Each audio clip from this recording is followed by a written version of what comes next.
Yeshua Mashiach Kahugadol Elohim Emet, Yerzashim Elohim, Shalom. Tanging sa ating Panginoong Hesukristo lamang ang kapurihan at kaluwalhatian sa ating pananampalatayang Kristiyano. Ang ibabahagi lamang po natin sa ating video na ito ay ang katanungan na saan daw ho ba mababasa na si Kristo ay sinabi niyang siya ay Diyos.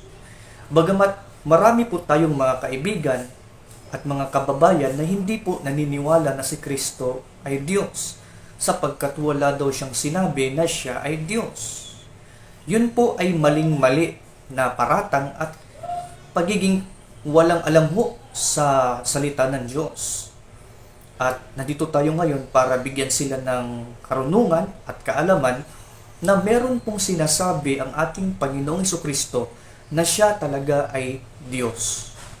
At mababasa natin ito letra por letra mismo sa Biblia na inamin ng ating Panginoong Hesukristo na talagang siya ay Diyos. Sapagkat ganitong sinasabi sa John chapter 8 verse 12 sa Peshitta Holy Bible translated. And Yeshua spoke again with them and he said, I am the living God, the light of the world. Whoever follows me shall not walk in darkness but shall find the light of life. Ganito din ang sinabi ng ating Panginoong Hesukristo sa Matthew chapter 22 verses 29 to 32 sa King James Version. Jesus answered and said unto them, Ye do err, not knowing the scriptures nor the power of God.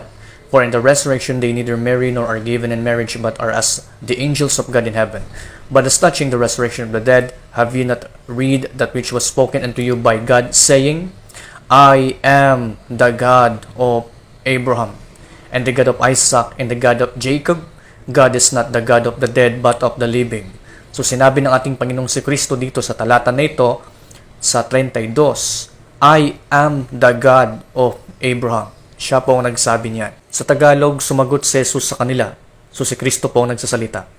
Nagkakamali kayo sapagkat hindi ninyo naunawa ng mga kasulatan o ang kapangyarihan ng Diyos, sapagkat sa muling pagkabuhay ang mga tao ay hindi na mag-aasawa o pag-aasawahin pa, kundi sila magiging katulad ng mga anghel sa langit. At tungkol sa muling pagkabuhay ng mga patay, hindi pa ba ninyo nababasa ang sinabi sa inyo ng Diyos? Sabi niya, Ako ang Diyos ni Abraham at ang Diyos na Isaac at ang Diyos ni Jacob. Siya ay hindi Diyos ng mga patay kundi ng mga buhay. Ang sabi po ni Kristo dito letra por letra, binanggit niya, Ako ang Diyos ni Abraham. Sapagkat ito ay hayagang inamin niya at sinabi niya sa kanyang sarili at sa mga tao na pinangaral niya na siya ay Diyos. Kaya ano pang hinihintay ninyo? Tara na. Sumampalataya sa Panginoong Hesukristo bilang Panginoon at Diyos ng inyong buhay at talikuran ang ating mga kasalanan at ang ating kamangmangan patungkol sa pagka Diyos ng ating Panginoong Hesukristo.